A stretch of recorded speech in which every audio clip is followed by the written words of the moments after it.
Kwa hiyo hii ni issue ya hawa scammers. Booking.com. Wanakuja wanatafuta mtu, wanatafuta njia ya mkato, wanaiba sijui pesa, wanaiba ni akaunti yako, wanachukua taarifa zako. Tunajikingaje au watu wenye Booking.com na properties zao wanajikingaje? So kuna scammer mmoja ambaye sasa hivi amekuwa very famous. Huyu jamaa amepiga watu. Mimi najua lazima kuna mtu amepigwa. Sawa, bado hatujakutana nao, lakini kuna namna ambavyo kiukweli anakuja kwenye DM au anavyoingia kwenye Booking.com, huwezi ukajua kama unakuwa scammed. Sawa. So ngoja niwape hii ni scenario ambayo imetokea. So kwenye account ya Booking.com kuna request iliingia hapa tarehe 19 June mpaka tarehe 23 kama mnavyoona kwenye screen hapo. 4 nights 1 adult. Unaangalia pop unaona $192. So cha kwanza ukishaona $192, watu wengi hiyo notification inakuja kwenye simu. Mtu ambaye ame download app ya Pulse kwenye simu yake anaiona. Anafikiria haraka ya kwamba okay, nimepata booking. Na kwa kuangalia hapo kitanzania unafikiria $192, hiyo ni kama karibia $400 hivi. Unafikiria tap $400 au actually $500 kasoro. $500 inakaribia kuingia kwenye account yangu. So ukishaona message, mara nyingi tunachofanya tumefurahi na nini, then ukishaingia kwenye ile booking sasa kuiangalia, unakuja kukutana na message hii hapa. Hii message wanakuwa wamekutumia. Hii message inasoma hivi kwa sababu inatumwa ndani ya kule Booking.com. Ambayo message inasema inakuonyesha kabisa kama ni message umepokea, approximately time of arrival ni hii hapa, lakini sasa unapata kitu kinaitwa security notification. Security notification inasema your account has been temporarily restricted as a preventive measure. Unaanza kushtuka. Kumbuka, kichwani kwako ushafikiria unakaribia kupata $500. Then unaingia unaona napata notification ya kwamba my account is restricted. Kwa hiyo unafikiria naweza nikamkosa mteja, na kumbuka inaonyesha ni tarehe za karibuni. So tarehe za karibuni kwa sababu ilikuwa imeingia one day na isi before. Tarehe za karibuni kwaona ushapanic, unasema sasa hapa nakosa $500. Je, nilikusoma. Afu inakwambia it is strictly mandatory to complete the verification process to access your new booking. And you are like kumbe kuna process natakiwa niifuatilie zaidi. So ukienda kusoma hapo inakwambia hata kwamba ni namna gani ambavyo utapokea email, lakini itakuwa imejificha kwenye spam folder. Hiki kwanza hadi hapo tayari kiko clear kabisa, hawa sio Booking.com. Lakini kwa sababu hela ile $500 unakaribia kuipoteza, inakufanya uone details ambazo they very clear. Ukisema iko clear kwamba ni sio Booking.com, anajuaje hapo? Ndo tunaenda. Mfano kama hapo kwenye message ilipoandika please make sure to check your spam folder. Official message au email ya Booking.com lazima ije kwenye inbox ambayo unaiona pale, sio kwenye spam. Okay. Lakini ukiwa unafikiria hela unapoteza, kumbuka wanavyochezaga spammers, wanachezaga na akili yako. Wanajua kabisa fear hofu ndio itakupa upofu, uoni tena unafikiria nini $500. Sawa. So inakwambia hivyo, afu inakwambia sasa tiketi yako ni namba hii hapa. So sasa ukiingia kwenye email unakutana na hii email, mtaiona hapo, ambayo yenyewe unaipata kwenye spam folder. Hauipati kwenye folder ya kawaida, unaipata kwenye spam. Kwa mtu ambaye anaelewa vizuri, kwenye hii email ukiangalia hapa chini palipoandikwa booking to me, ukibonyeza hapo itakuonesha email imetoka kwa nani. Kama imetokaga Booking.com itaandikwa labda support@booking.com. Kama ni spammer yeyote itaandika kitu fulani labda booking.org.xyz, ambayo kwa hawa hapa wanayakwao pia tofauti. Then ukibonyeza sasa hiyo email itakuonesha hapo, inakwambia sehemu verify my account. Sawa. Sasa hapo ndo watu wengi wanapojichanganya. Unabonyeza verify my account, tap. Ukishabonyeza verify my account inakuleta kwenye ukurasa huu mwingine. By the way, hii ni process ambayo inabidi nifuatilie ili niweze kuwarekodia hapa muone kabisa majamaa wanachofanya. So inakuleta kwenye hii page. Mwanangu, hii Booking.com page waliweka. Unaweza ukafikiria ni Booking.com wameiba branding, color, logo, jinsi Booking.com font zao zinavyokaa, kila kitu. Yaani wamejitahidi hapo. Wanajaribu kutuibia kweli hao jamaa. Umeona?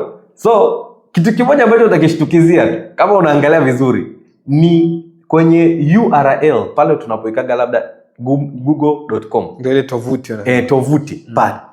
Tovuti ambayo imetumika hapa imeandikwa bookingsupport.lat. Tayari sio ya Booking.com hiyo. Kwa sababu Booking.com kila kitu kiko chini ya booking.com. Ingekuwa /customer support au chochote kingine. Lakini sio Booking.com bookingsupport.lat.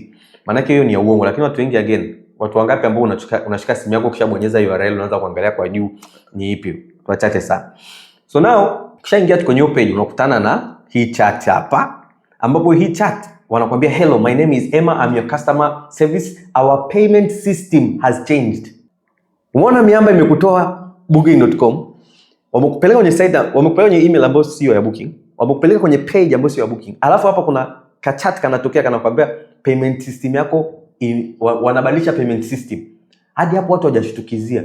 Kule umeambiwa your account was restricted. Lakini huku unaambiwa ni payment system. Jamaa. Anyways, unafikiria 500,000 hapo 600,000 au siku nyingine unachukua wanaweka booking kubwa nzito kama 1,200,000 na 200,000 hujaipata booking yoyote, unafikiria uta click. Kuna booking yako ya kwanza. So unafika hapa, unaingia tap, unakutana na hii wanakuambia verify, kwa utabonyeza next. Sasa ukibonyeza next ku verify, hapa sasa ndo changala macho lilipo. Ukibonyeza tu next ku verify unakutana na how would you like to proceed, inakuonyesha sehemu pa kuweka kadi mpya. Ambapo hapo kwenye kadi mpya kuna sehemu ya card holders name, card number, expiry date. Hapa ndio unapopigwa. Kwa sababu kwa pembeni hapa wanakuandikiaje?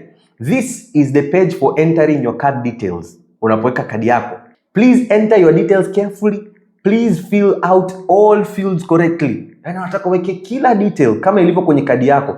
Kwa mfano mtu ukichukua kadi yako ya CRDB, NMB, benki yote unayotumia, ile ambayo unatumia zile details ambazo unazitumia kupurchase labda online, unavozieka jina lako, namba yako, expiry date na CVC, ambao hutakiwi kumpa mtu yote especially hiyo code hapo. Hapa sasa hivi unajiexpose kwa kuiweka hapa. So mfano ukaiweka hiyo kadi pap hapa. Kitu ambacho kitatokea, by the way mimi sikuweka kadi yangu kwa sababu ningejichanganya. Sababu nikifanya hivyo wangenizomba kila kitu. So kinachotokea ukishaweka details zako hapa, hizo details ambazo kwenye ile kadi zinakuwa transferred kwa huyo mtu anazipata zile details. Then kinachotokea ni wanafanya purchases za vitu haraka haraka. So mfano watajaribu kitu cha hela kubwa. Kwa labda watajaribu kutoa $10,000, itagoma, $5,000 itagoma, $3,000 itagoma, $2,000, $1,000. Kama una $2,000 imeenda. Kama una $500 itashuka mpaka ile ambayo unaona. Kama hata una buku 2, yani leo una $1, yani itashuka mpaka pale ulichokuwa nacho itaichukua. Sasa watu wengi kama nilivyosema hawajui hivyo. So ni nini sasa cha kufanya ili avoid mistakes kama hizi? Kwa hiyo ukijapo booking.com, kwa ukishafungua app yako au kwenye browser, kuna sehemu ambayo inakupa official messages za booking.com ambazo zote zinakuja kupitia inbox.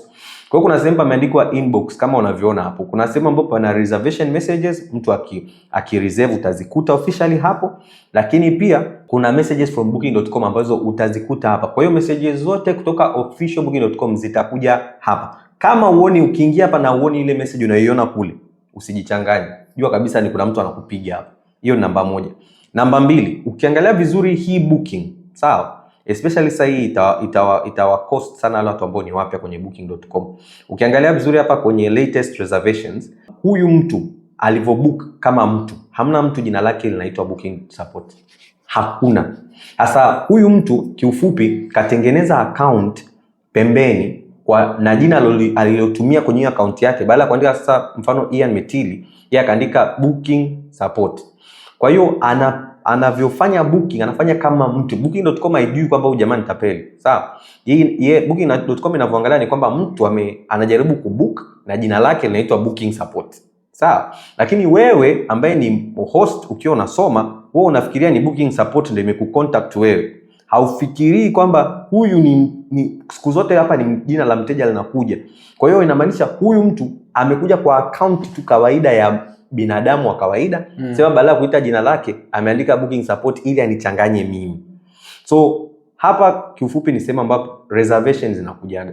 Kwa hiyo kama ukishaanza kuona sijui booking support, sijui jina lolote ambalo haliendani na mtu wa kawaida na message anayokutumia yeye, akakutumia kwenye personal kama mtu. Sababu ile message kama ukiangalia hii message unayoona hapa, hii message imetumwa kwenye sehemu ambapo mtu binafsi anayefanya booking ndo anakutumiaga hiyo message. Labda hey hello, naweza nikafanya early check-in au can I get a late check-out. Ni message za kawaida zinapokujaga. Lakini kama ni mgeni haujui, kwa hiyo unapoangalia hivi umepanic, unaenda kule unapigwa hela zako. Kwa hiyo hakikisha kwamba message zote zinatokea kwenye official booking inbox, lakini pia hakikisha unaangalia jina vizuri, kwamba usichanganyikiwe kwamba kuna booking support au anything. Na pia kwenye messages ambazo unakuta umepokea kutoka kwa mtu, angalia, ukishaona mtu anakupanikisha, anakuambia sio account yako inafungwa, analeta this inaitwa sense of urgency, fanya kitu fulani au kitu fulani kinaharibika, take your time, breathe, tulia. Booking.com hawatakufungia tu hivyo. Na usually hata ukiangalia kwenye hizi message unaweza kupewa kwa Booking, watakupaga muda labda 3 days, labda tumekupa 7 days kuhakikisha kwamba umelipa invoice yako, au sijui tunakupa muda fulani kuhakikisha kwamba kabla tuja lock your account kwa sababu ya mistakes hizi zishughulikie. Kwa hiyo hawatokuja tu like you have been locked out of the blue hivyo.